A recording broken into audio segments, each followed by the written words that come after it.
মেয়েটার সাথে আমার শারীরিক সম্পর্ক ছিল। বেশ সহজভাবেই কথাটা বলল মৃন্ময়।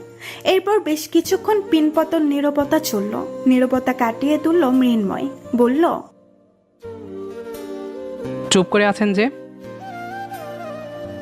প্রিয়া এতক্ষণ অন্যদিকে মুখ করে বসেছিল, এবার মৃন্ময়ের দিকে তাকিয়ে বলল, কি বলবো? আপনার অদ্ভুত লাগছে না? বুঝতে পারছি না। দেখেন, আমি জানি আপনার খারাপ লাগছে, আর খারাপ লাগাটাও অস্বাভাবিক কিছু নয়। কয়েকদিন পরে আপনার আমার বিয়ে, সেখানে আপনি এখন শুনছেন হবু বরের অন্য কোনো মেয়ের সাথে ফিজিক্যাল রিলেশন ছিল। আমি চাইলে হয়তো লুকাতে পারতাম, কিন্তু লুকাইনি, কারণ আমি চাইনি আপনায় মিথ্যা বলে ঠকাতে। প্রিয়া বেশ কিছুক্ষণ চুপ করে ভাবতে লাগলো। আসলেই তো, কিন্তু আমার খারাপ লাগছে না কেন? আবার ভালোও লাগছে না। অন্য কোনো সময় হলে হয়তো দেখা যেত আমার মৃন্ময়কে ওয়াশিং মেশিনে ধুয়ে দিতাম, কিন্তু এখন আমার কোনো অনুভূতিই হচ্ছে না। আমার কি বলা উচিত আমি সেটাও বুঝতে পারছি না। মৃন্ময় বলল, অনেক ভালোবাসতাম মেয়েটাকে। ওর নাম ছিল রিমি। আমার 1 ইয়ার জুনিয়র ছিল। কোন এক বৃষ্টির সময় দেখে ভালো লেগে যায়, এরপর প্রণয়, তারপর ভালোবাসা, এরপর এক সময় ফিজিক্যালি জড়িয়ে যায় দুজনে। আমি ওকে কোনো জোর করিনি, দুজনের ইচ্ছাতেই হয়েছিল। মৃন্ময়ের কথাগুলো শুনে বেশ অস্বস্তি হচ্ছিল প্রিয়ার, তাই প্রসঙ্গটা পাল্টে বলল, আমার খুব খারাপ লাগছে। আপনার আর কিছু বলার না থাকলে আমি বাড়িতে যেতাম। খুব বেশি খারাপ লাগছে? ওই একটু আর কি। চলুন, আমি আপনাকে বাড়িতে পৌঁছে দেই। ধন্যবাদ, আমি একাই যেতে পারবো। বেশ, তবে আমার বলা কথাগুলোর উত্তর আমি এখনই চাচ্ছি না। আপনি আগে সময় নিয়ে ভাবুন, তারপর উত্তর দিন। যদি সব কিছু জেনেও মনে হয় বিয়ে করার জন্য আমি আপনার জন্য পারফেক্ট, তাহলে বিয়েটা হবে। আর যদি মেনে নিতে না পারেন, তাহলে জোর করে বিয়ে করব না। প্রিয়া কিছু বলল না, উল্টো পথে হাঁটা শুরু করলো। বেশ অস্বস্তি লাগছে, কিন্তু কেন এমন হচ্ছে বুঝতে পারছে না। মৃন্ময় বড়লোক বাবার ছেলে, বাড়িতে বাবা মা আর মৃন্ময় থাকে। বড় 2 বোনের বিয়ে হয়ে গিয়েছে। প্রিয়া মধ্যবিত্ত পরিবারের মেয়ে। বাড়িতে মা, 2 ভাই ভাবি আর প্রিয়া থাকে। বড় বোনের বিয়ে হয়ে গিয়েছে। প্রিয়া সবার ছোট। মৃন্ময়ের বাবার বড় বিজনেস আছে, সেটা দেখাশোনা করে মৃন্ময়। আর প্রিয়া অনার্স প্রথম বর্ষে পড়ে, প্লাস একটা স্কুলে জব করে। বাসায় যেতেই মায়ের সাথে দেখা হয় প্রিয়ার। তিনি প্রিয়ার গালে হাত রেখে চুমু দিয়ে বলল, কেমন দেখলি ছেলেটাকে? ভালো। পছন্দ হয়েছে তোর? তোমাদের পছন্দই আমার পছন্দ। প্রিয়া রুমে চলে গেল। ফ্রেশ হয়ে বিছানায় গা এলিয়ে দিল। হাজার চেষ্টা করেও ঘুম আসছে না। ঘুমও এখন স্বার্থপর হয়ে গিয়েছে। যে ঘুম আগে প্রিয়ার পিছুই ছাড়তো না, সেই ঘুম এখন প্রিয়াকে ধরাই দেয় না। সবই সময়ের বিবর্তন। প্রিয়া একটা দীর্ঘশ্বাস ছাড়ল। এরপর উঠে টেবিল থেকে হুমায়ুন আহমেদের আজ হিমুর বিয়ে বইটা নিল। বেশ কয়েকবার পড়ার পরেও ইন্টারেস্ট কমে না। হিমুর চরিত্রটা এখানে সত্যিই মুগ্ধকর। বই পড়তে পড়তে কখন যে সন্ধ্যা হয়ে গিয়েছে খেয়ালই করেনি। মাগরিবের আজান শেষ হতেই প্রিয়া অজু করে নামাজ পড়ে নেয়। এরপর আবার বিছানায় গিয়ে পা গুটিয়ে বসে থাকে। মনটা আনচান করছে। কেন করছে এমন বোধগম্য হয় না প্রিয়ার। ফোনের রিংটোনে ধ্যান ভাঙে। নাম্বারটা সেভ করা নয়, কিন্তু পরিচিত মৃন্ময়ের নাম্বার। কলটা কেটে যায়। দ্বিতীয়বার রিং হতেই প্রিয়া রিসিভ করে সালাম দেয়।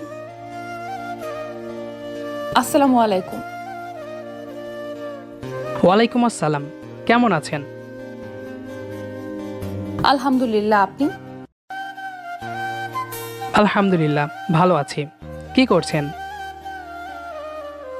বসে আছি, আপনি? এই তো ব্যালকনিতে। ও, হুম। এরপর আবারও নীরবতা। মৃন্ময় কফির কাপে চুমুক দিয়ে বলল, আপনি কি এরকমই? কিরকম? কেমন যেন চুপচাপ। কি জানি। আপনি জানেন না? না। নিজে কেমন সেটা নিজে জানেন না? না। অদ্ভুত তো। হয়তো নিজেকে এতদিন ভুল জানতাম আর ভুল চিনতাম, তাই এখন সঠিক কোনটা জানি না। ঠিক বুঝলাম না। কিছু না। ওকে, আচ্ছা, কিছু ভাবলেন? কোন বিষয়ে? আজকে বিকালে বলা কথাগুলোর ব্যাপারে। ভাবার কিছু নেই। কেন? সব কিছুরই কি প্রশ্ন হয়? তা নয়, তবুও এত বড় একটা বিষয়ে আপনার ভাবা উচিত। ভাবিনি। তাহলে আমি উত্তরটা কি ধরে নিব? হ্যাঁ। কি হ্যাঁ? উত্তরটা হ্যাঁ।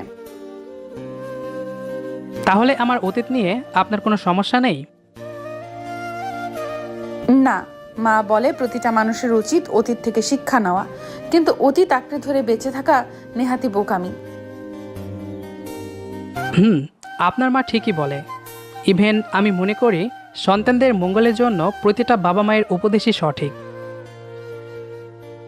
জি। তো বিয়েটা কি বাবা মায়ের ইচ্ছাতেই করতেছেন? জি। আমায় আপনার ভালো লেগেছে? আপনাকে আমার পরিবারের পছন্দ হয়েছে। সংসার তো আপনি করবেন, আপনার কোনো মতামত নেই? আমার মনে হয় আমি নিজে থেকে সবসময় ভুল সিদ্ধান্ত নিই। এমন মনে হওয়ার কারণ? আমার অতীত। আপনারও অতীত আছে? প্রতিটা মানুষেরই অতীত থাকে। আপনারটা কি জানতে পারি? পুরনো ক্ষত জাগিয়ে তুলতে ইচ্ছে করছে না। ঠিক আছে। কথা বলা শেষ করে প্রিয়া মায়ের রুমে গেল। মা তখন বিছানা ছাড়ছিল। প্রিয়াকে দেখে বলল, কিছু বলবি? আমার কষ্ট হচ্ছে মা। মা তাড়াতাড়ি প্রিয়াকে নিজের কাছে এনে বুকে জড়িয়ে নিলেন। প্রিয়া কান্না করেই বলল, এইভাবে জড়িয়ে ধরো না মা, আমার অনেক কষ্ট হয়, আমার আরো কষ্ট হয়। তোকে না কতবার বলেছি অতীত নিয়ে ভাববি না? আমি কি করব মা, অতীত যে আমার পিছু ছাড়ছে না। অতীত ভুলে যা মা, সবাই অন্যায়ের শাস্তি পায়। প্রিয়া কিছু বলছে না, কেঁদেই যাচ্ছে। প্রিয়াকে বিছানার উপরে বসিয়ে শালের আঁচল দিয়ে মা চোখ মুছিয়ে দিল। বলল, মৃন্ময় ছেলেটা অনেক ভালো, কত ভালো পরিবারের ছেলে দেখেছিস? অনেক সুখী থাকবি তুই। এমন পরিবার আর ছেলে সচরাচর পাওয়া যায় না।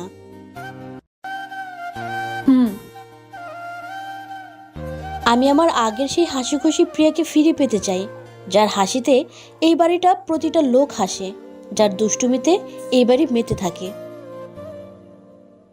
প্রিয়া আবারও চুপ। মা বলল, মৃন্ময়ের সাথে কথা হয়েছিল? আর হ্যাঁ, একটু আগে ফোন দিয়েছিল। কি বলল? প্রিয়া সব কথাই মাকে বলল, শুধু ফিজিক্যাল রিলেশনের কথা স্কিপ করে। মা বলল, কোনো মানুষই পারফেক্ট হয় না, তাকে মনের মতো বানিয়ে নিতে হয়। আর আমি জানি আমার মিষ্টি মেয়েটা সেটা পারবে। প্রিয়া মাকে জড়িয়ে ধরল। পৃথিবীর অর্ধেক শান্তি তো মায়ের বুকেই। রাত 12টা ছুঁই ছুঁই, একাই সাথে হারছে মৃন্ময়। আকাশে আজ চাঁদ দেখা যাচ্ছে না, তবে অসংখ্য তারা মিটমিট করে চলছে। সাথে রেলিং এর সাথে হেলান দিয়ে দাঁড়ায় মৃন্ময়। আকাশের দিকে তাকিয়ে ভাবতে থাকে প্রিয়ার কথা, আর আনমনেই বলে, মেয়েটা এমন অদ্ভুত কেন? হাসে না, প্রয়োজন ছাড়া কথা বলে না, কিন্তু তবুও এই মেয়েটার মধ্যে কি যেন একটা আছে। সে আমাকে বারবার ওর প্রতি টানে। মাত্র অল্প কিছুদিনের পরিচয়ও কি কাউকে এত ভালো লাগতে পারে? আচ্ছা, প্রিয়াকে কি শুধুই আমার ভালো লাগে, নাকি ভালোবাসাটাও সৃষ্টি হচ্ছে? তাহলে রিমিকে কি আমি ভালোবাসি না?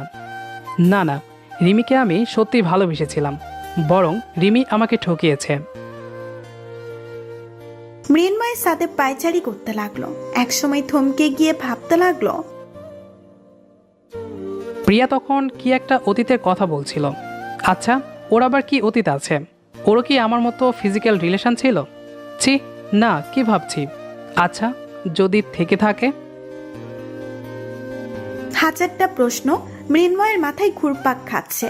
ইচ্ছে করছে একবার ফোন দিয়ে জিজ্ঞেস করতে, আবার পরক্ষণেই মনে হলো সামনাসামনি জিজ্ঞেস করবে। অবাধ্য মনটা তবুও কি যেন চাচ্ছে। মৃন্ময় নিজের গালে এক আঙুল দিয়ে টোকা দিয়ে ভাবতে লাগলো, প্রিয়ার ভয়েসটা শুনতে ইচ্ছে করছে। 19-20 না ভেবে ফোন দিয়ে দিল। প্রিয়া তখন বেলকনিতে দাঁড়িয়েছিল। ঘরে এসে বিছানার উপর থেকে ফোন নিয়ে দেখে মৃন্ময় ফোন করেছে। ফোন রিসিভ করে সালাম দেওয়ার আগেই মৃন্ময় তড়িঘড়ি করে বলল, সরি এত রাতে কল করার জন্য, কিন্তু কি করব বলুন? হাজার চেয়েও নিজের মনটাকে বোঝাতে পারছিলাম না। মনটা বারবার বলতেছিল, প্রিয়াকে ফোন দে, তাড়াতাড়ি ফোন দে, এক্ষুনি ফোন দে। তাই আমিও আর মনের কথা না শুনে পারলাম না। মৃন্ময়ের কথা শুনে প্রিয়া একটু হাসলো। মৃন্ময় বলল, আপনি হেসেছেন? হুম। সত্যিই হেসেছেন? হ্যাঁ। আমার বিশ্বাসই হচ্ছে না আপনি হাসতে পারেন। কি জন্য এত রাতে কল করলেন? প্রশ্নটা ইগনোর করায় মৃন্ময় একটু কষ্ট পেল। নিজেকে সংযত করে বলল, ঘুমাচ্ছিলেন? না। তাহলে কি বিরক্ত করলাম? জি না, এমনি জিজ্ঞেস করলাম। আমি ভাবলাম কিছু বলার জন্য হয়তো ফোন দিয়েছেন। কত কিছুই তো বলতে চাই, শুধু অধিকারটা নেই। কিছু বলার জন্য অধিকারও লাগে? লাগে তো। এত রাতে কল করেছি, সেটাই তো অধিকারের বাহিরে হয়ে গিয়েছে।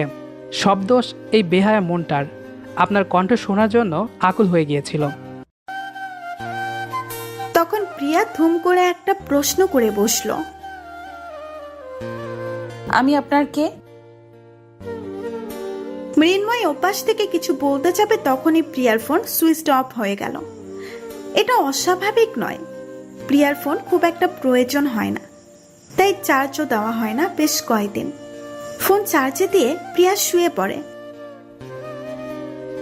ওইদিকে মৃন্ময় ফোনে ট্রাই করেই যাচ্ছে, কিন্তু প্রতিবারই অসহ্যকর একটা কথা মহিলা কণ্ঠে শুনতে হচ্ছে, আপনার কাঙ্ক্ষিত নম্বরটিতে এই মুহূর্তে সংযোগ দেওয়া সম্ভব হচ্ছে না, কিছুক্ষণ পর আবার চেষ্টা করুন, ধন্যবাদ।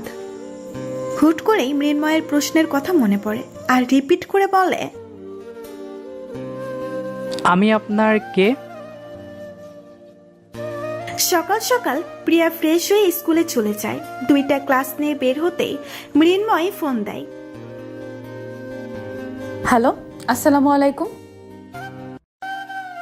ওয়ালাইকুম আসসালাম। কেমন আছেন প্রিয়া? আলহামদুলিল্লাহ ভালো আছি, আপনি? আমি ভালো নেই। কেন? মনটা চুরি হয়ে গিয়েছে। ও, ওহ, মানে কি? এটার কোনো মানে নেই তো। তাই বলে একবার জিজ্ঞেস করবে না কে চুরি করলো? জিজ্ঞেস করলে কি মন ফেরত পাবেন? আমি তো মন ফেরত পেতে চাই না, আমি তো তাকে চাই। আচ্ছা, কি আচ্ছা? আপনি যা বললেন তা আচ্ছা। উফ বাবা, এমন অনুভূতিহীন কেন আপনি? জানি না তো। কোথায় আপনি? কুলে। দেখা করতে পারবেন বিকালে? চেষ্টা করব। চেষ্টা নয়, দেখা করতে হবে। Please please please. আচ্ছা ঠিক আছে, রাখছি এখন। প্রিয়া কলটা কেটে দেয়। মৃন্ময় ফোন হাতে নিয়ে মুস্কি হেসে বলে, ওগো প্রেয়সী প্রিয়া, তোমায় তো আমার করবই। বিকেলের দিকে প্রিয়া মৃন্ময়ের সাথে দেখা করে। প্রাইভেট কারের সাথে হেলান দিয়ে দাঁড়িয়েছিল। প্রিয়াকে দেখেই এগিয়ে আসলো, এক পলক তাকিয়ে বলল, আপনি কি স্কুল থেকে সোজা এখানে এসেছেন? হ্যাঁ। গাড়িতে বসো, এসি অন করে দেই। না। কেন? দম বন্ধ হয়ে আসে আমার। মানে কি? কঠিন কিছু বললাম নাকি? আমার প্রকৃতির বাতাসই ভালো লাগে। আপনি এত সাদাসিধা? তাই মনে হলো? দেখে এবং কথা বলে এটাই মনে হচ্ছে। হবে হয়তো। আপনি কি আগে থেকেই এমন? না। তবে এই যে আমার অতীত। সেটা কি আমি জানতে পারি না?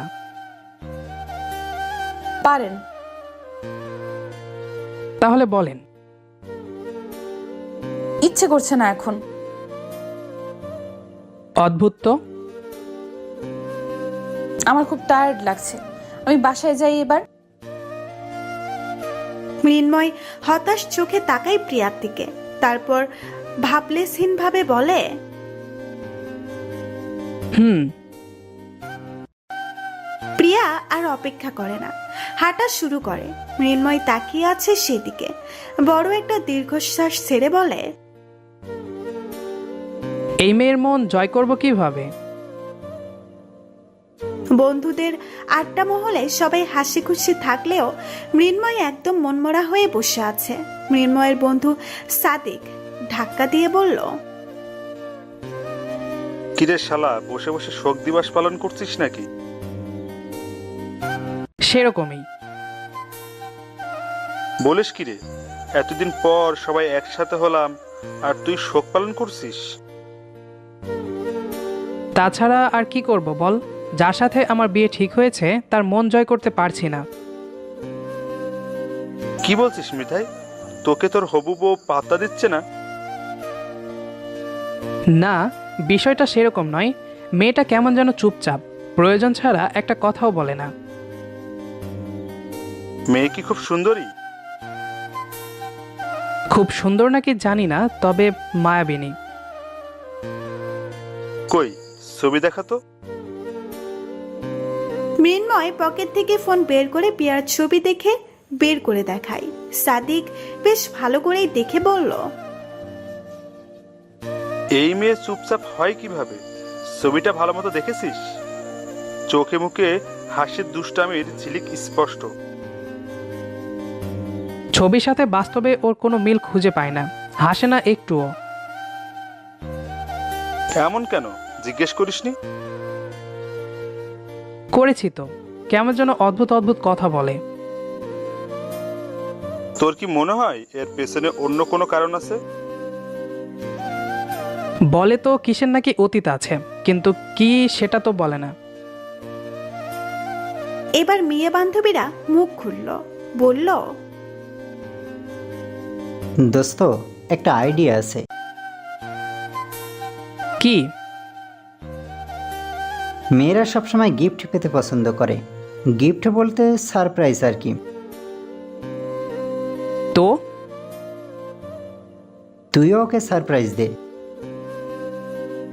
কি সারপ্রাইজ দেব?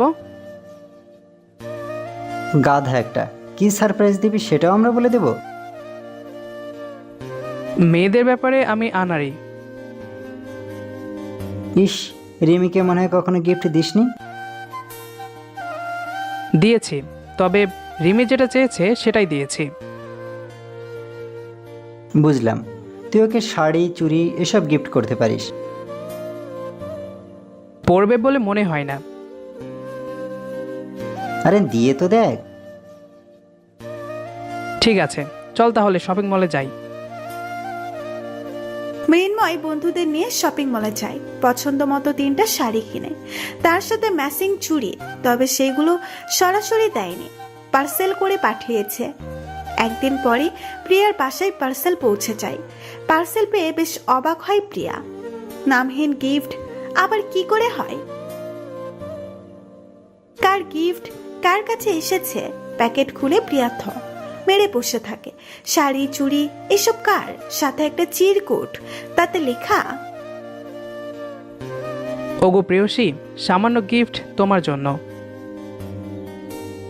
শাড়িগুলো নেড়ে চেড়ে প্রিয়া রেখে দেয়। ওইদিকে মৃন্ময় অধীর আগ্রহ হয়ে বসে আছে কখন প্রিয়া ফোন দিবে।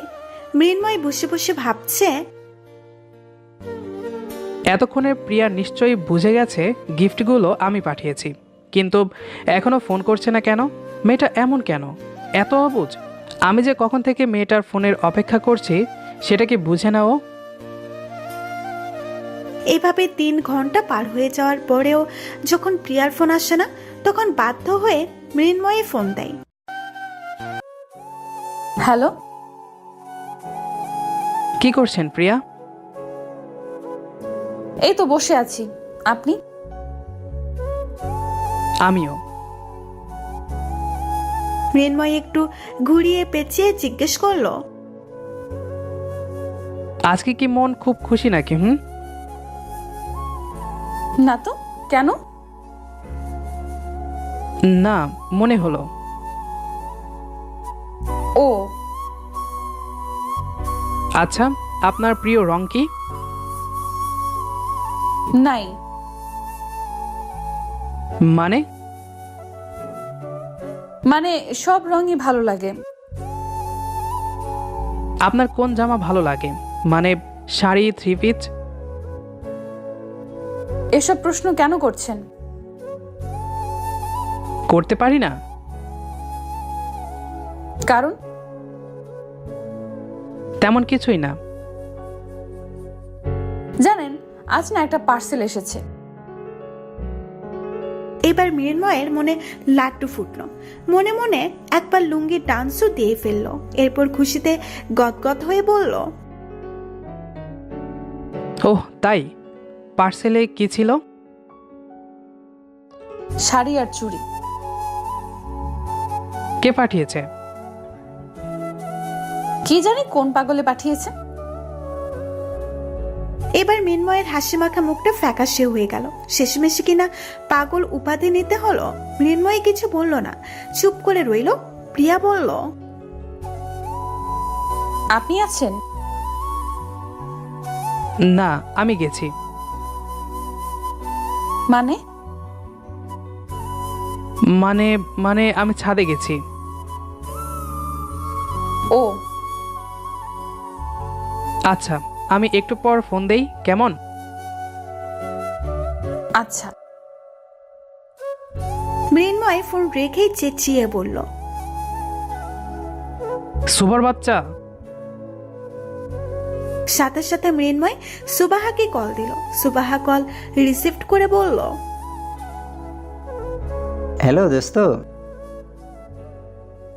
রাখ তোর ফোন, শাকচন্নি যেন কোথাকার। তো 3টা ফুটবল টিম হবে, দেখে নিস।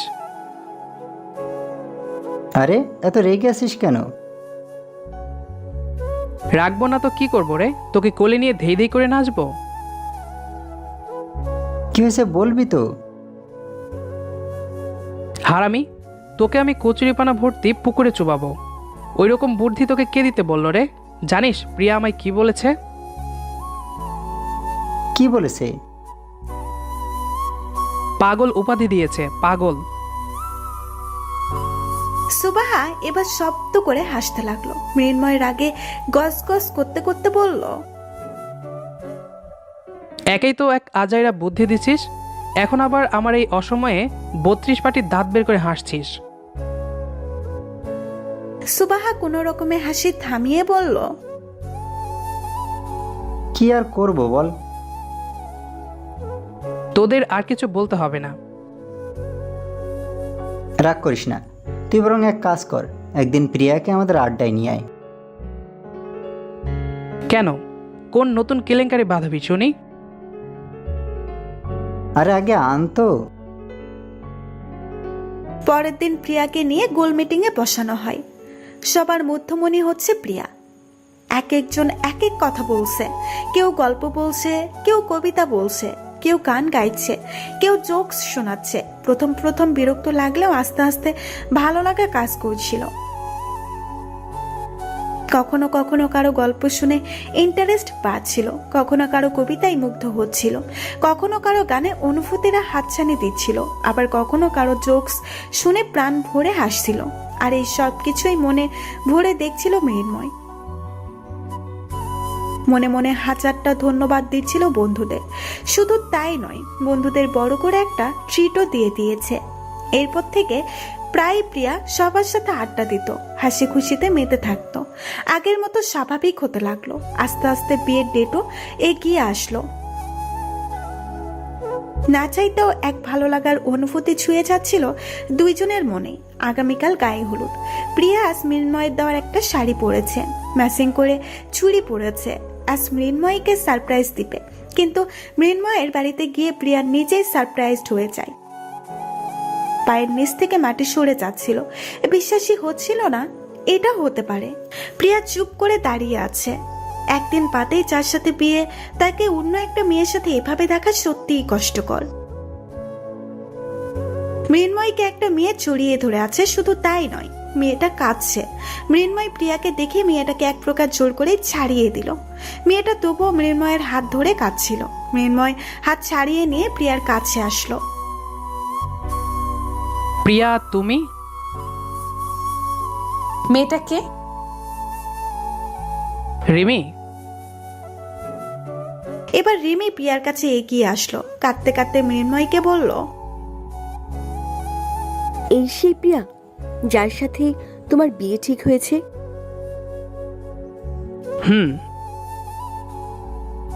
প্রিয়া আর মৃন্ময়কে অবাক করে দিয়ে রিমি প্রিয়ার পা পেঁচিয়ে ধরলো। প্রিয়া তাড়াতাড়ি উঠানোর চেষ্টা করলো। আরে কি করছো? উঠো উঠো। প্লিজ মৃন্ময়কে আমায় ভিক্ষা দাও, প্লিজ আপু, আমি মৃন্ময়কে ছাড়া থাকতে পারবো না। তোমার পায়ে ধরে ভিক্ষা চাইছি, আমার ভালোবাসাকে আমার কাছে ফিরিয়ে দাও। প্রিয়া রিমিকে অনেক চেষ্টার পর উঠিয়ে দাঁড় করায়। ভালোবাসা কোনো ভিক্ষা দেওয়ার জিনিস নয় আপু। মৃন্ময় হলো তোমার ভালোবাসার মানুষ ছিল, কিন্তু সে এখন আমার হবু স্বামী। রাত পোহালেই বিয়ের সব আয়োজন শুরু হবে। অলরেডি বাড়িতে বিয়ের ধুম পড়ে গিয়েছে, আর তুমি এখন এসে ভিক্ষা চাইছো? ভালোই যখন বাসো তখন ছেড়ে কেন গিয়েছিলে? আমি জানি আমি ভুল করেছি, কিন্তু অন্য কারোর সাথে আমি ওকে মেনে নিতে পারবো না। প্রিয়া কিছু না বলে মৃন্ময়ের দিকে তাকালো। আপনি কিছু বলবেন না? মৃন্ময় অসহায় দৃষ্টিতে তাকালো। এরপর রিমিকে বলল, তুমি চলে যাও বাড়ি থেকে। মৃন্ময় অন্য রুমে গিয়ে দরজা নক করে দিল। প্রিয়া আর এক মুহূর্তও অপেক্ষা করলো না, বাড়ি থেকে বেরিয়ে গেল। রিক্সা চলছে আপন গতিতে। প্রিয়ার খুব কষ্ট হচ্ছে, সাথে ভয়। কি করা উচিত প্রিয়ার? বাড়িতে চাপার পর বেশ কয়েকবার ফোন দেয় মৃন্ময়কে, কিন্তু রিসিভ করে না। রাতে মৃন্ময় নিজের ফোন দেয়, কিন্তু ছন্ন ছাড়া কথাবার্তা, মনোযোগ নেই। মোট কথা আগের থেকে চেঞ্জ। হয়তো কষ্ট থেকে এমন হচ্ছে। গায়ে হলুদের দিন। গাঢ় হলুদ একটা কাপড় পরেছে প্রিয়া। মাথায়, গলায়, হাতে, কোমরে ফুল, খোপায় ফুল কোচানো। অদ্ভুত সুন্দর আর আনন্দ লাগছে। প্রিয়ার মা প্রিয়ার কপালে চুমু খেয়ে বলল,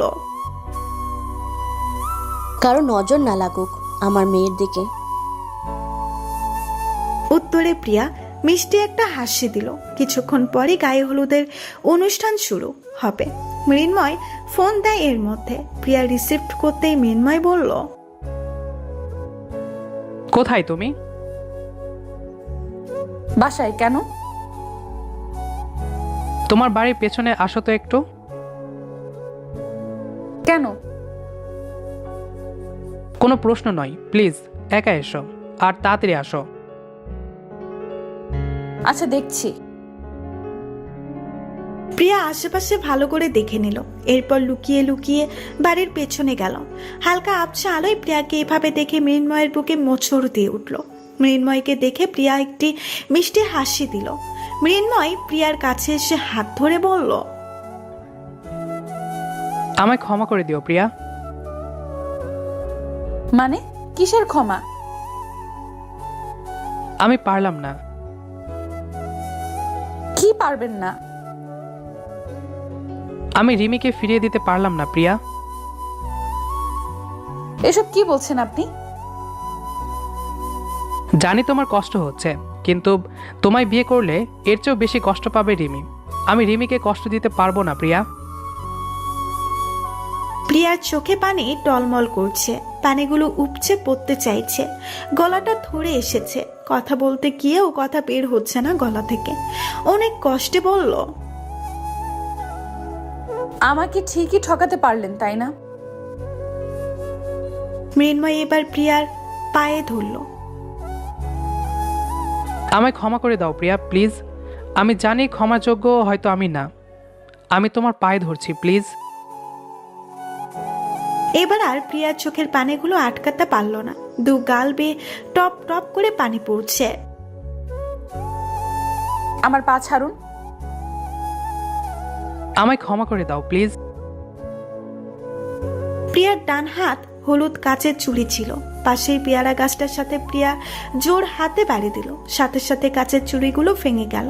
কয়েকটা কাচের টুকরো হাতেও ঢুকেছে। যে হাতে হলুদের স্পর্শ পাওয়ার কথা, সেই হাত এখন লাল রক্তে রক্তাক্ত। মৃন্ময় প্রিয়ার পা ছেড়ে উঠে দাঁড়ায়। প্রিয়ার হাত ধরে বলে, এটা কি করলে তুমি? প্রিয়া কাঁদতে কাঁদতেই বলল, আমার হাত ছাড়েন। না, ছাড়বো না। কোন অধিকারে আপনি আমার হাত ধরেন? আপনার কিসের অধিকার আমার উপর? আমার তো নিজেরই ঘৃণা হচ্ছে যে আমি অন্য একটা মেয়ের ভালোবাসাকে নিজের ভালোবেসে বিয়ে করতে চাচ্ছিলাম। মৃন্ময় প্রিয়ার কোমর চেপে ধরে কাছে এনে বলল, নিজের ক্ষতি করা এগুলো কোন ধরনের পাগলামি? প্রিয়া মৃন্ময়কে জোরে ধাক্কা দিয়ে বলল, একদম টাচ করবেন না আমায়। কিসের পাগলামি, তাই না? আমার অবস্থাটা বুঝতে পারছেন আপনি? আজ আমার গায়ে হলুদ হওয়ার কথা ছিল, আর সেখানে এখন বিয়েটাই হবে না। জানেন এটা কতটা অপমান আমার পরিবারের জন্য, কতটা লজ্জাজনক একটা মেয়ের জন্য। প্রিয়া কাঁদতে কাঁদতে মাটিতে বসে পড়ে। বলল, সবচেয়ে বড় কথা, এটা কতটা কষ্টকর আমার জন্য জানেন সেটা আপনি? কেন এসেছিলেন আমার জীবনে? আমি তো যাইনি আপনার জীবনে, জোর করিনি কখনো, পায়ে ধরেও আনিনি আমার জীবনে। তাহলে কেন এসেছিলেন বলেন? কেন এসেছিলেন? আমায় ঠকাতে, ঠকিয়ে সুখী হবেন তো আপনি? মৃন্ময় প্রিয়াকে ধরে দাঁড় করায়। প্লিজ এমন করো না। মৃন্ময় কিছু বলল না। প্রিয়া চলে যাবার সময় পেছন থেকে হাত ধরল। প্রিয়া হাত ছাড়িয়ে নিল। দুই হাত জোর করে বলল, দয়া করে এইভাবে কখনো কাউকে ঠকিয়েন না। ভালো থাকবেন রিমিকে নিয়ে। মৃন্ময়কে আর কিছু বলতে না দিয়ে প্রিয়া দৌড়ে বাসায় চলে গেল। বাড়িতে ঢুকেই বড় ভাবির সাথে দেখা হয়। ভাবি বলল, আমরা সবাই তোমাকে খুঁজছি, কোথায় ছিলে তুমি? প্রিয়া কিছু বলছে না, কেঁদেই চলেছে। বড় ভাবি প্রিয়ার গালে হাত রেখে বলল, কি হয়েছে, তুমি কাঁদছো কেন? প্রিয়া কিছু না বলে সব চেয়ার টেবিল ফুল সব ছড়িয়ে ছিটিয়ে ফেলে দিল। প্রিয়ার দুই ভাই ভাবি আপু দুলাভাই মা সবাই দৌড়ে আসলো। বাকি আত্মীয় স্বজন পাড়া পড়শি সকলের চারপাশে জড়ো হয়ে গেল। সবাই জিজ্ঞাসা করছে কি হয়েছে, কিন্তু প্রিয়া কিছু বলতেই পারছে না। একসময় প্রিয়া সেন্সলেস হয়ে যায়। সবাই ভীষণ চিন্তায় পড়ে যায়, কি থেকে কি হয়ে গেল। প্রিয়ার যখন জ্ঞান ফিরল তখন চোখ মেলে দেখলো মাথার উপর ফ্যানটা সোর সোর শব্দ করে ঘুরছে। পুরো বাড়ি যে নিশ্চুপ সেটা ফ্যানের এই আওয়াজই বলে দিচ্ছে। প্রিয়া শুয়ে থেকে উঠে বসলো। প্রিয়া শোয়া থেকে উঠে বসলো, চারপাশে তাকিয়ে দেখলো সবাই ফ্লোরে বসে আছে। সবার চোখেই পানি আর চিন্তা। মা তো শাড়ির আঁচলে মুখ গুজে কেঁদেই যাচ্ছে। প্রিয়া মাকে ডাক দিল, মা। প্রিয়াকে উঠতে দেখে মা চোখের পানি মুছে নিল। প্রিয়ার কাছে এসে জড়িয়ে ধরলো, দুজনে একসাথে কেঁদে দিল। মা কেঁদে কেঁদে বলল, আমায় ক্ষমা করে দিস রে মা, আমি তোর ভালো করতে গিয়ে তোকে কষ্ট দিয়ে ফেললাম। ভেবেছিলাম বিয়ে হলে তুই সব কষ্ট ভুলে সুখে সংসার করবি, কিন্তু এখন যে আমি নিজেই তোকে কষ্টের সাগরে ফেলে দিলাম মা। প্রিয়া কাঁদতে কাঁদতে হেসকি উঠে গিয়েছে। আমার খুব কষ্ট হচ্ছে মা, খুব কষ্ট হচ্ছে। বারবার কেন আমার সাথেই এমন হয় বলো তো? সবাই কাঁদছে ওদের সাথে। সত্যি কি এই কষ্টটা সহ্য করার মতো? মৃন্ময়ের পরিবারের সবাই প্রিয়ার কাছে এসে ক্ষমা চায়। উত্তরে প্রিয়া বলে, আপনাদের তো কোনো দোষ নেই, আপনারা কেন ক্ষমা চাচ্ছেন? আপনাদের উপর আমার কোনো রাগ নেই। রাতটা এভাবেই কেটে যায়। সকাল হতেই প্রতিবেশীদের আনাগোনা আর কানাকানি শুরু হয়। কিছু মানুষ সান্ত্বনা দেয়, নাকি বুকের কষ্টটা বাড়িয়ে দেয়, বোঝা দেয়। সারাদিন রুমের দরজা বন্ধ করে বসেছিল। সন্ধ্যার দিকে প্রিয়া নিজেই মায়ের কাছে যায়। মা বিছানায় বসে কাঁদছিল। প্রিয়া মায়ের কাছে গিয়ে বলল, মা কিছু কথা ছিল।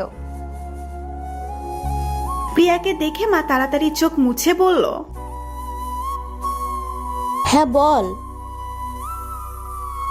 মা আমি আর এখানে থাকতে চাই না, ভাইয়াকে বলো না অন্য কোথাও বাড়ির ব্যবস্থা করতে। চলো না মা, আমরা এখান থেকে একেবারে চলে যাই। মা প্রিয়াকে বুকে জড়িয়ে কেঁদে দিল। কাঁদতে কাঁদতে বলল, বলবো মা, আজই তোর ভাইয়াকে বলবো। সাথে বসে বসে গান শুনছিল প্রিয়া। ভাবছিল জীবন কি অদ্ভুত গতিতে চলে, সুখ ধরা দিয়েও দেয় না ধরা। সাদে হাঁটতে হাঁটতে রেলিং এর কাছে যায়। আকাশের দিকে তাকিয়ে দেখে আজ চাঁদ উঠেছে, বড় থালার মতো সম্পূর্ণ একটা চাঁদ। প্রিয়া আকাশের দিকে তাকিয়ে বলল, কেমন আছো তুমি আব্বু? তুমি কি আমায় মিস করো না একটুও? জানো আব্বু, আমি সত্যিই অলক্ষী। না হলে কেন বারবার আমার সাথেই এমন হবে বলো তো? আমার অপরাধটা কি? তোমায় খুব মিস করছি আব্বু। একবার তোমায় জড়িয়ে ধরে কাঁদতে ইচ্ছে করছে। তুমি একটি বার আসবে? ও আব্বু বলো না, একটি বার আসবে? নিজে নিজে কথা বলতে বলতে একটা সময় ডুকরে কেঁদে ওঠে প্রিয়া। বেশ কিছুক্ষণ পর চোখের পানি মুছে নিয়ে আকাশের দিকে তাকিয়ে বলে, আমি কেন কষ্ট পাচ্ছি? অন্যের জন্য কেন নিজের কষ্ট পাচ্ছি আমি? সাথে পরিবারের মানুষকেও কষ্ট দিচ্ছি। অনেক হয়েছে, আর না। আজ এখন থেকে নিজের কাছে নিজেই প্রমিস করছি, কারোর জন্য আর কষ্ট পাবো না। নিজেকে এভাবে গুটিয়ে রাখবো না, থেমে থাকবো না। আমি সফলতাকে ছিনিয়ে আনবো। 1 মাসের মধ্যেই বাড়ি চেঞ্জ করার সব ব্যবস্থা করে ফেলে প্রিয়ার দুই ভাই। আজ ওরা বাড়ি চেঞ্জ করে নতুন বাড়িতে উঠেছে। সম্পূর্ণ নতুন একটি এলাকা, নতুন পরিবেশ, নতুন প্রতিবেশী। মানিয়ে নিতে একটু সমস্যা হলেও কষ্টগুলো থেকে মুক্তি পাওয়া যাবে। আগের থেকে অনেকটাই পরিবর্তন করেছে নিজেকে। এর মধ্যে বেশ কয়েকটা চাকরির ইন্টারভিউ দিয়েছে। শেষে যেই অফিসে ইন্টারভিউ দিয়েছে সেই অফিস থেকেই ফোন আসে। ভাগ্য ভালো থাকায় চাকরিটাও হয়ে যায়।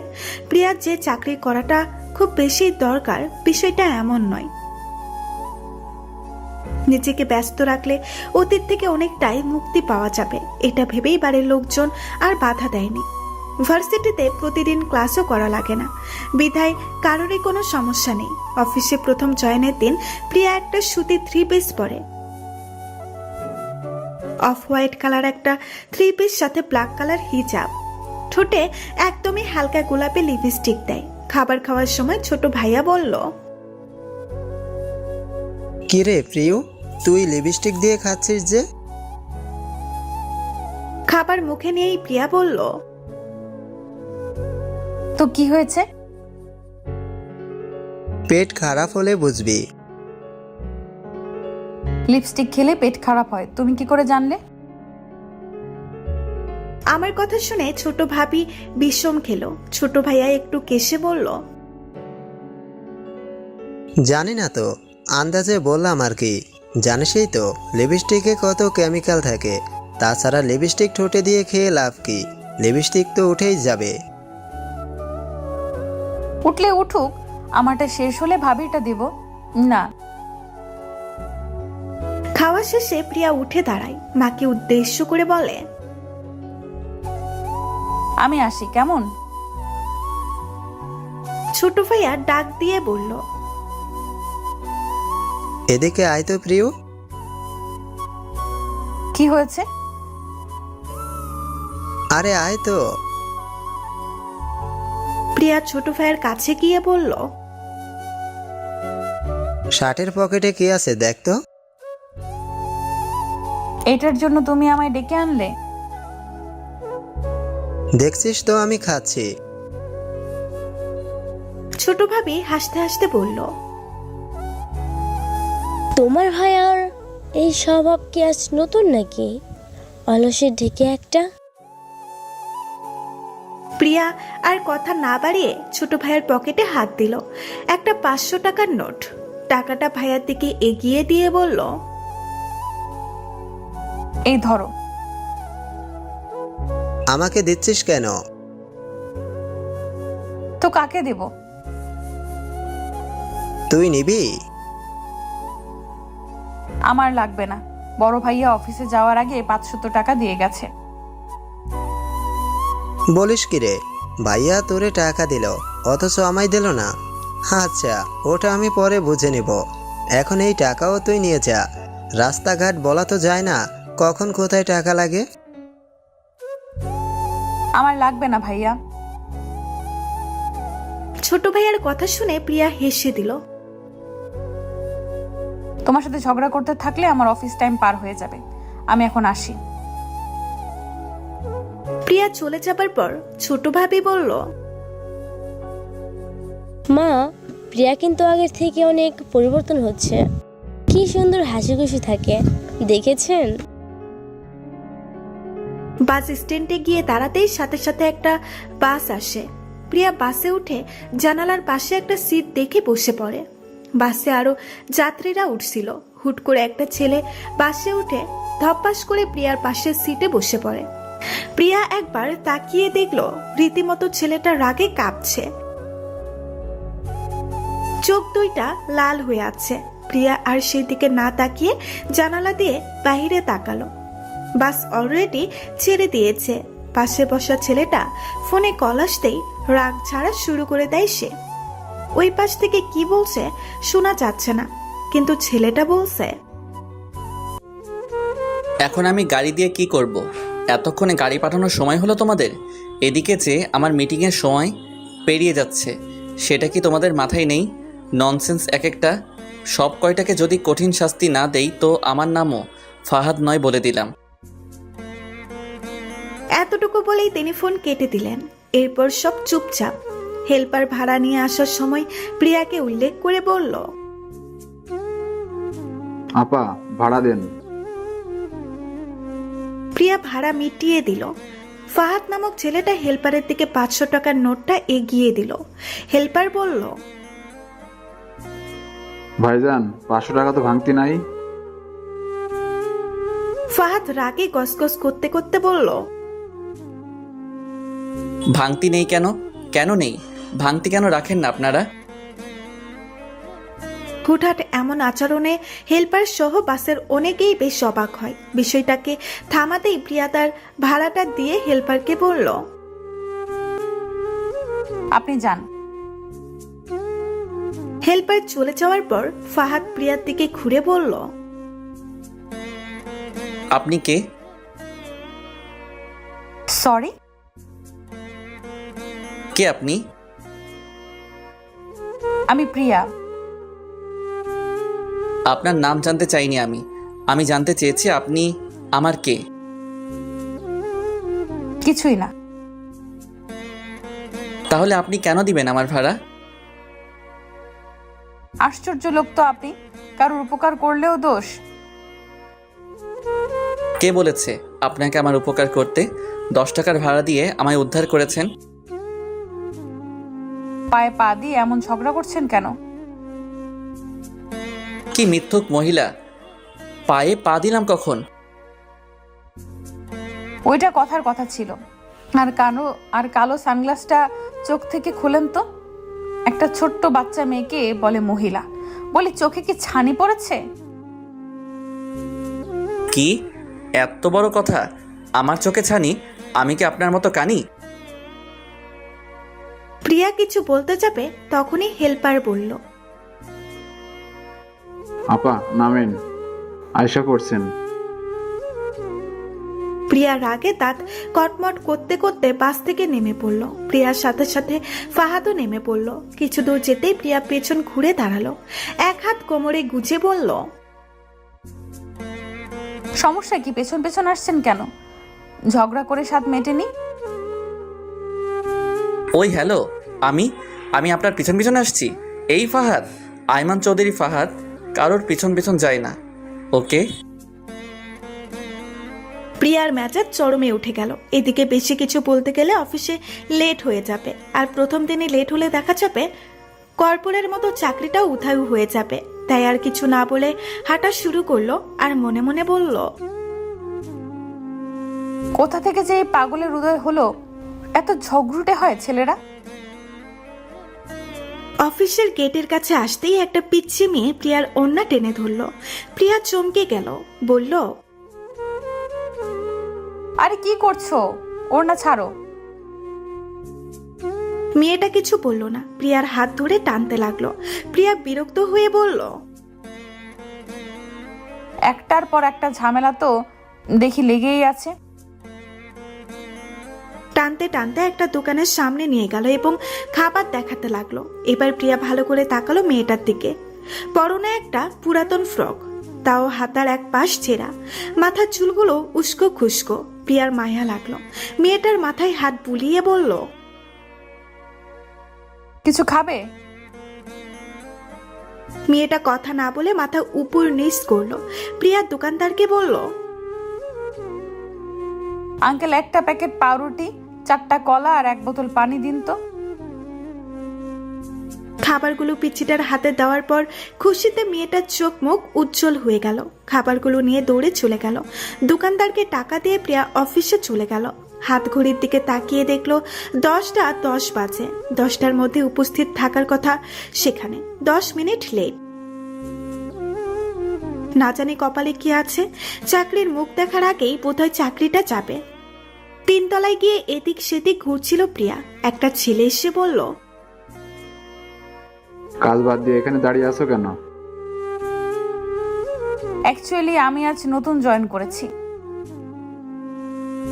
আপনি এখানে দাঁড়িয়ে আছেন কেন তাহলে? নতুনদের নিয়ে তো মিটিং এর ব্যবস্থা করা হয়েছে, আপনি জানেন না? জানি, কিন্তু আসলে আমার দেরি হয়ে গিয়েছে। প্রথম দিনেই লেট? আসুন আমার সাথে। প্রিয়াকে উদ্দেশ্য করে বলল, নক করে ভেতরে যান। আচ্ছা। ছেলেটা চলে গেল। প্রিয়া দরজায় নক করে বলল, মে আই কাম ইন? একটা মেয়ে মিষ্টির স্বরে বলল, ইয়েস, কামিং।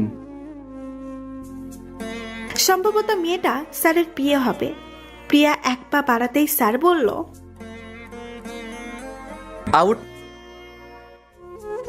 প্রিয়া ভ্যাপাচাকে খেয়ে গেল। এটা তো সেই বাসের ছেলেটা ফাহাদ। প্রিয়া হা করে তাকিয়ে রইল। ফাহাদ ধমক দিয়ে বলল, কি হলো, কথা কানে যাচ্ছে না? বের হতে বলেছি আমি, এখানে একটা গুরুত্বপূর্ণ মিটিং চলছে। প্রিয়া মুখটা কালো করে বেরিয়ে এলো। বাইরে বসে অপেক্ষা করতে লাগলো। মিটিং শেষে সবাই বেরিয়ে এলো।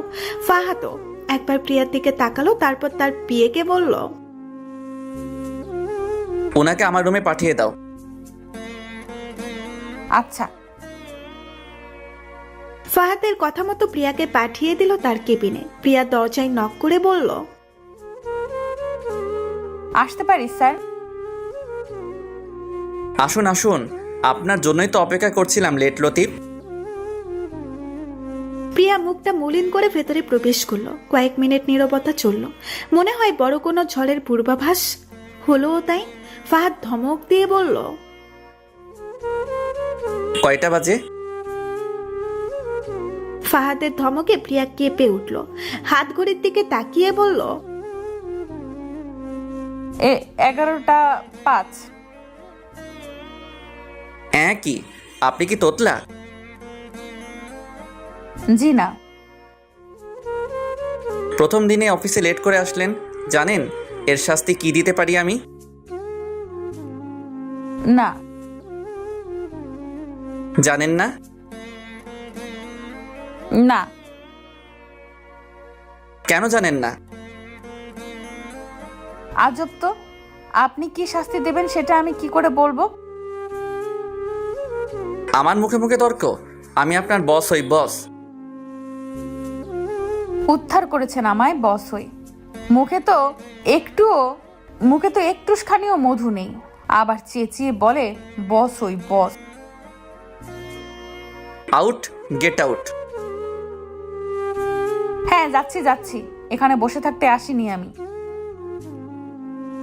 প্রিয়া চলে যাওয়ার সময় পেছন থেকে আবার ফাহাদ ডাক দিল, দাঁড়ান। প্রিয়া ঘুরে দাঁড়িয়ে বলল, জি। ফাহাদ চেয়ার ছেড়ে উঠে এসে প্রিয়ার হাতে 10 টাকার নোট ধরিয়ে দিয়ে বলল, এই যে আপনার 10 টাকা। আয়মান চৌধুরী ফাহাদ কারো কাছে ঋণ থাকে না। প্রিয়া রাগে গসগস করতে করতে বেরিয়ে এলো।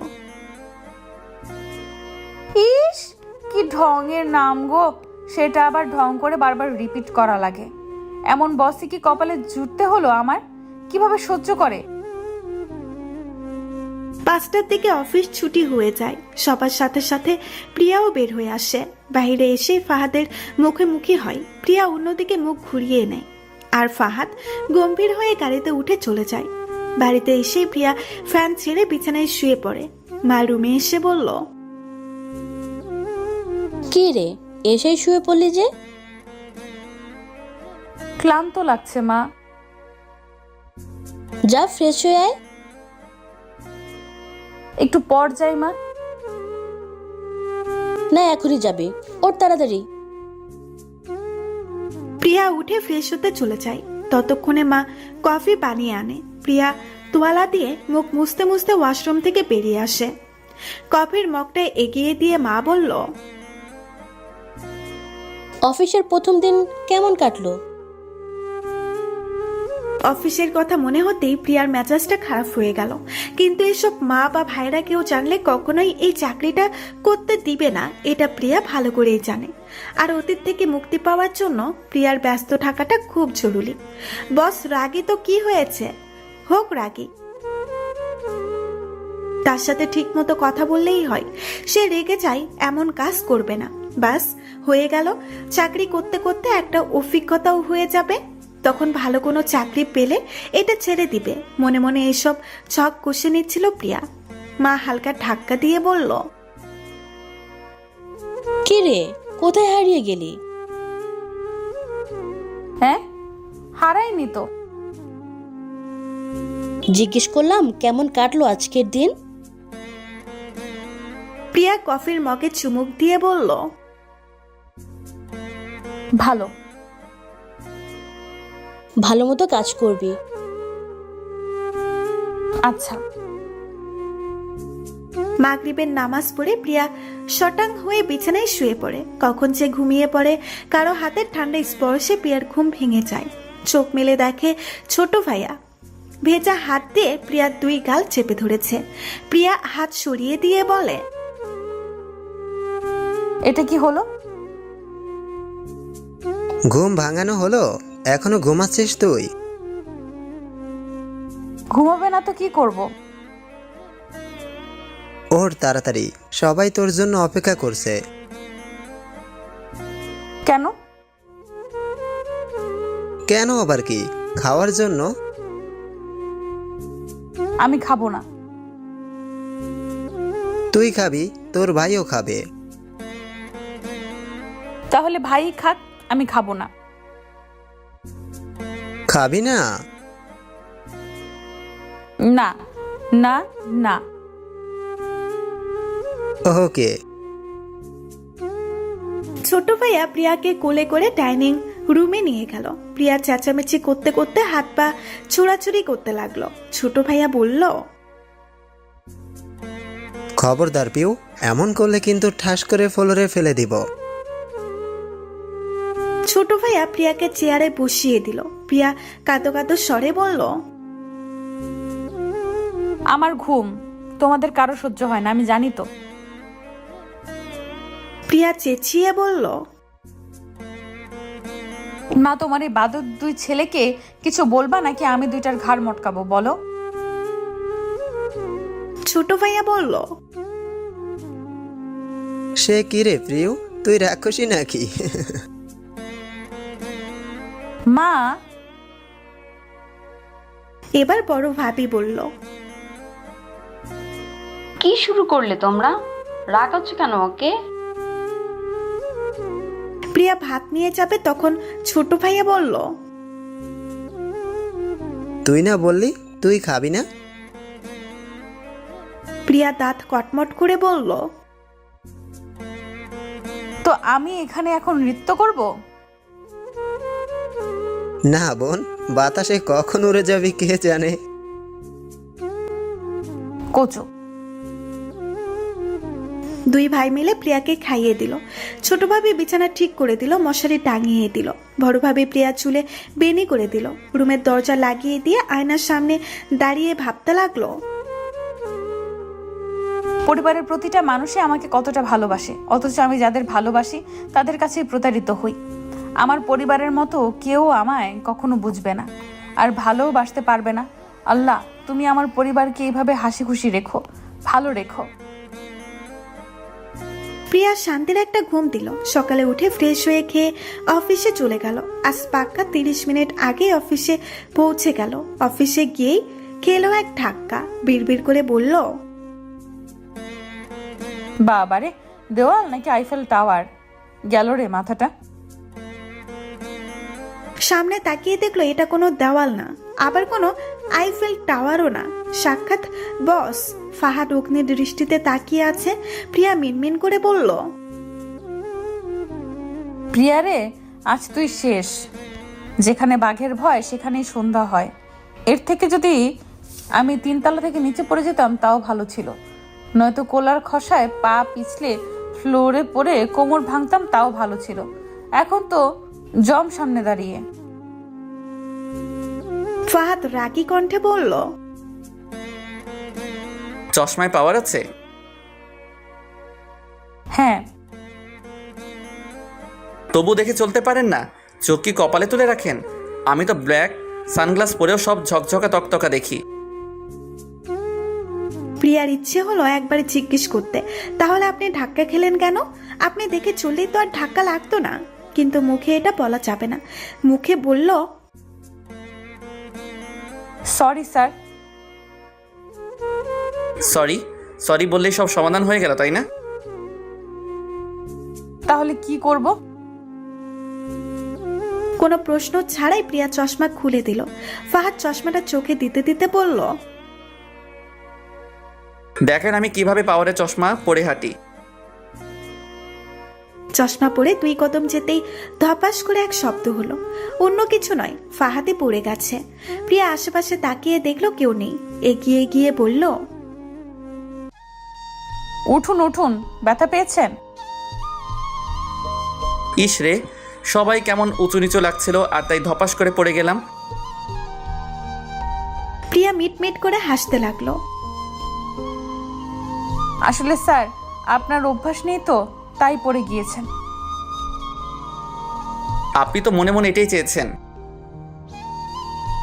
এমন কেন চাইবো আমি? না চাইলে প্রথমে বললেন না কেন? আপনার মুখে মুখে কি আর কোনো তর্ক করা যায় স্যার?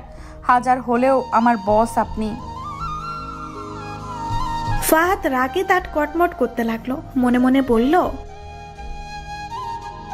আমার কথায় আমায় ফিরিয়ে দেওয়া হচ্ছে, দেখে নিব আমিও।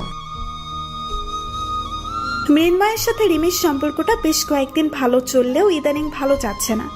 রিমি চাইলেও মৃন্ময় কেন জানি সম্পর্কটা আগের মতো করতে পারছে না। মৃন্ময়ের সবসময় মনে হয় কি যেন একটা মিসিং, কিন্তু কি সেটা বুঝতে সময় লাগলেও বাকি রয়নি। মিসিং বিষয়টা প্রিয়াকে নিয়ে।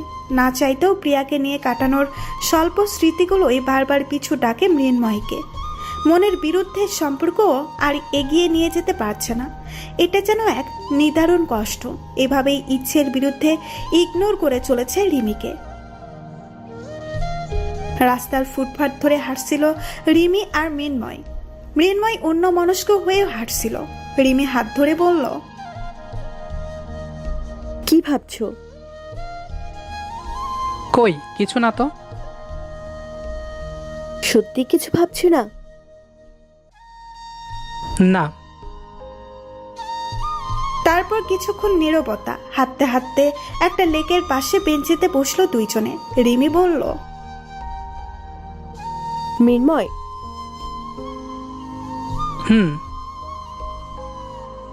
একটা জিনিস খেয়াল করেছো? কি? তুমি আগের মতো নেই। আগের মতো বলতে? আগের মতো আমায় ভালোবাসো না। আমারও কেন জানি মনে হয় আমি খুব অন্যায় করে ফেলেছি। কার সাথে? প্রিয়ার সাথে। মানে?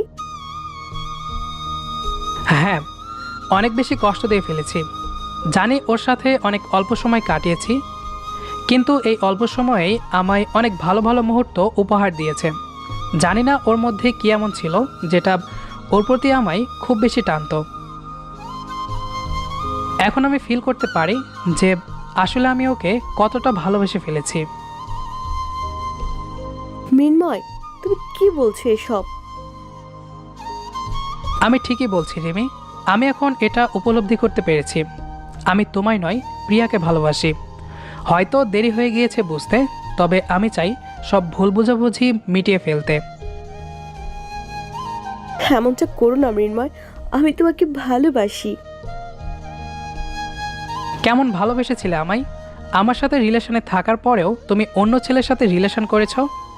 আমার সাথে প্রিয়ার বিয়ে ঠিক হওয়ার পর আমার কাছে কান্নাকাটি করেছো পায়ে ধরে।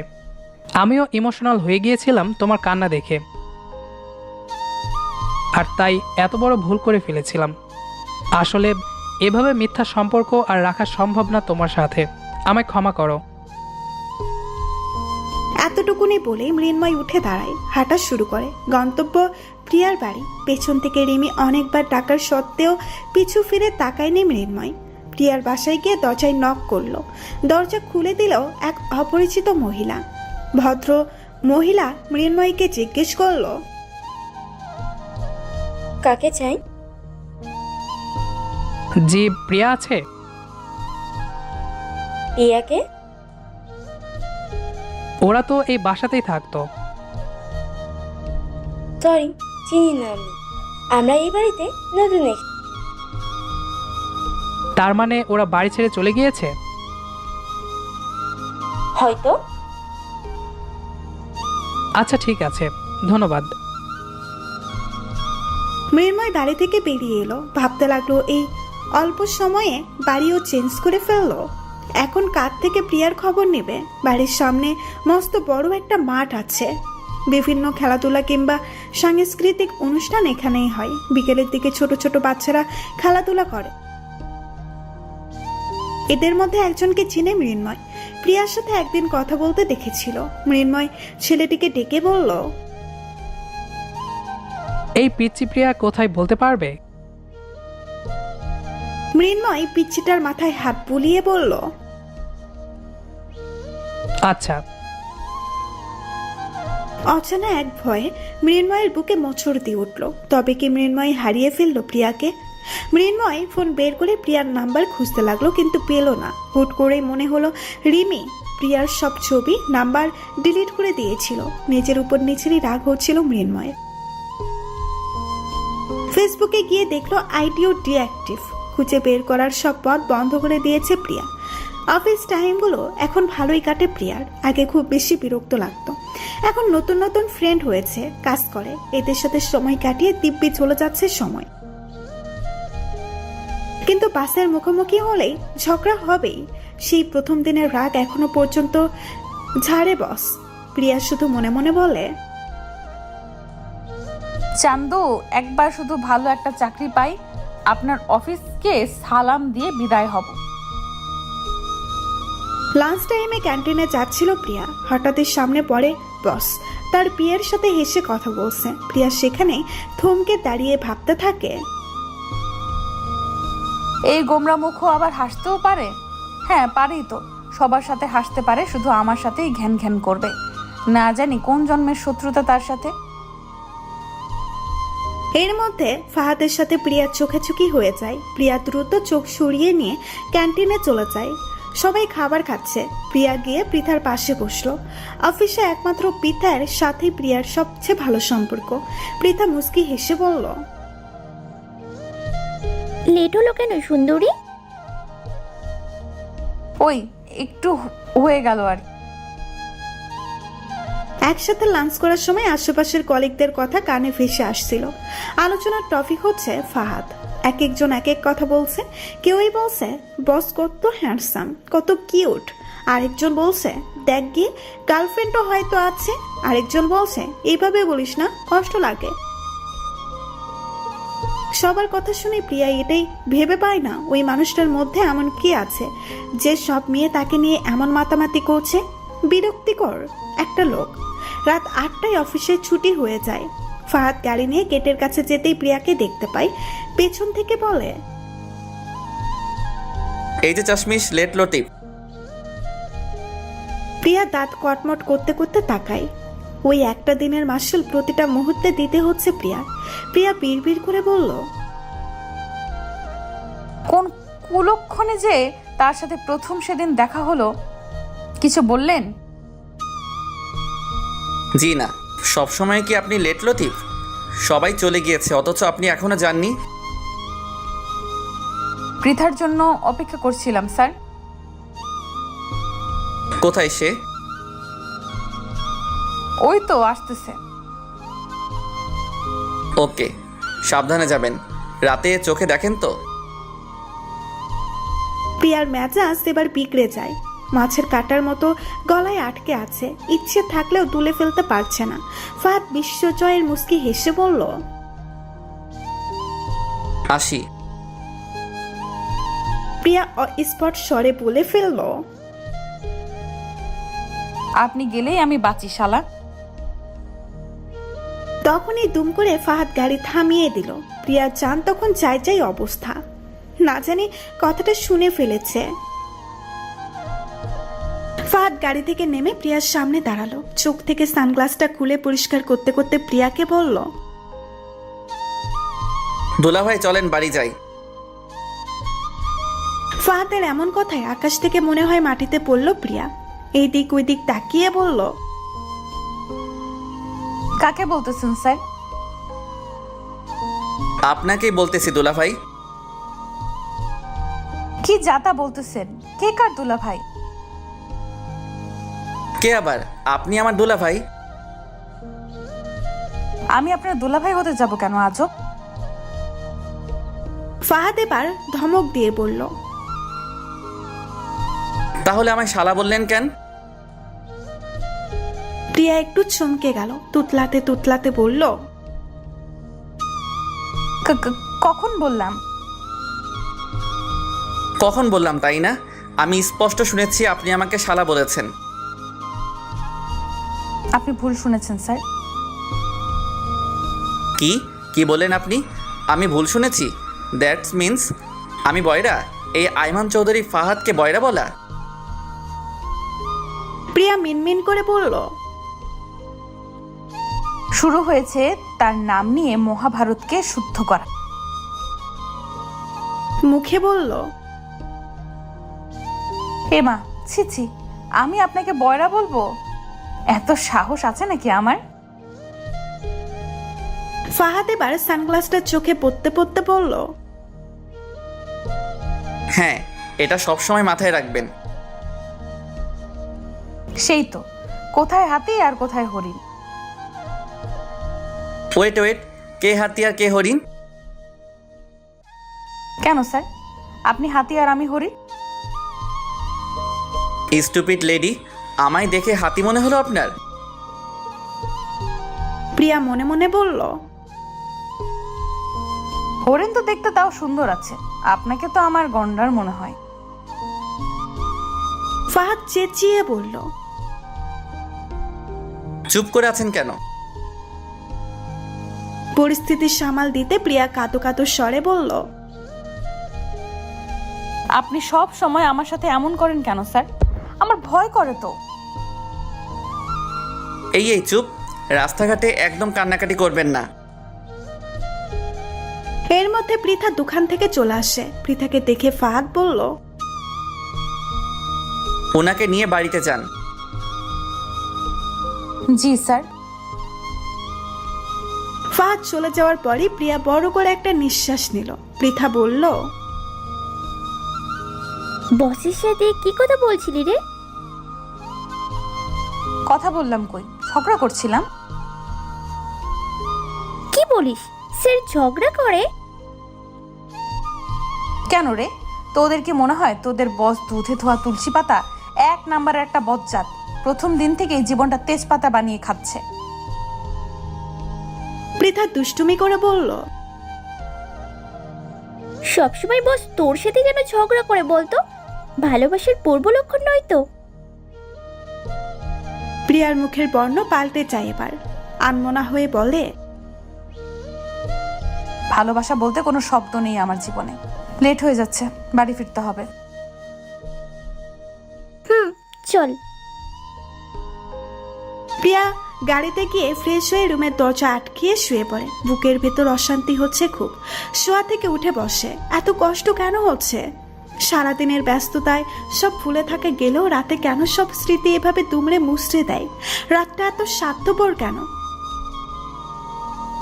কেন এসব অতীত পিছু ছাড়ছে না? ভালো থাকার অভিনয় করতে যে খুব কষ্ট হয়, খুব। আলমারি থেকে ডায়েরি বের করে প্রিয়া। ডায়েরি লেখার স্বভাব ছোট থেকেই।